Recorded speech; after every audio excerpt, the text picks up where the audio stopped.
If I am like the man who had one talent, and I reflect on the image of God, I see God as the master. I see God and I imagine God as a fearsome God, as the tax master who exacts and scatters and gathers where he does not plant. And I stand in fear and trembling of this God. I don't take risks. I'm bound by my imagination. I bury my gifts, hold on to my gifts. And in a market economy, which we all know so well, low risk generally means low gain. And so I spend my life. I don't expect to love. I cling to what I have. I look at the world and I pretty well distrust the world and most of the people in it. I walk this earth each day without faith, without hope, without joy, and most of all, without love. Jesus also reveals another image of God. An image of God that really is high risk. But Jesus says it results in high gain. If I see God as a gracious God, a God who takes risks, a God who took a risk on each and every one of us, who takes a risk on every human person who walks this earth, and then turns around and entrusts this world to us, gives us this world, and says, I want you to do with this world what you are able. You have the whole world at your disposal. You have every good gift. You have a mind. You have a heart.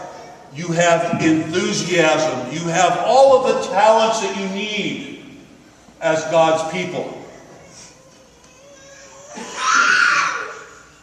And we have a God who rejoices in our creativity, the creativity of our actions. And who says to us, if we want a peaceful world, we can create it. If we want a world where there's stability, economic stability throughout the world, we can create it. If we want a world where there's love, and love becomes the dominant force, we can do it. We have the ability, we have the talent, and God has given us talent in abundance.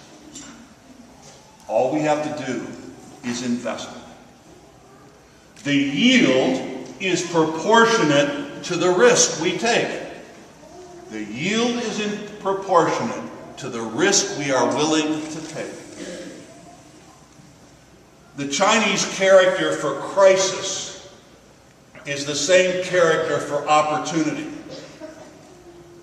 And so we look at our world today and we can stand in fear, or we can look at the generosity, abundance of God, and we can look at that as opportunity.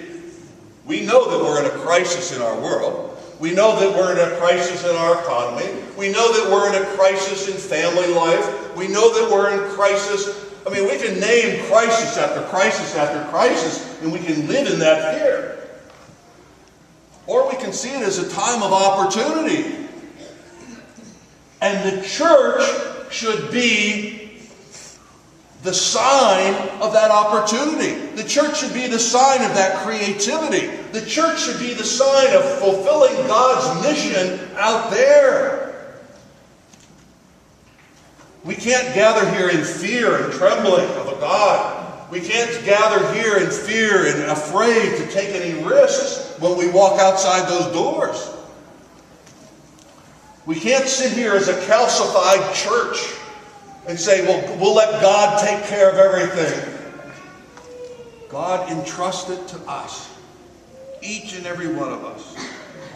And so the gospel today invites us to invest ourselves, to recognize that grace, the grace of God, is proportionate to our ability to imagine the generosity of God.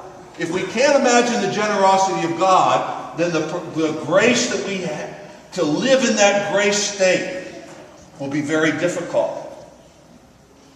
But if we recognize the generosity, if we can imagine that generosity of God overflowing and abundant within our lives, then the grace of God will come to us. And we'll be the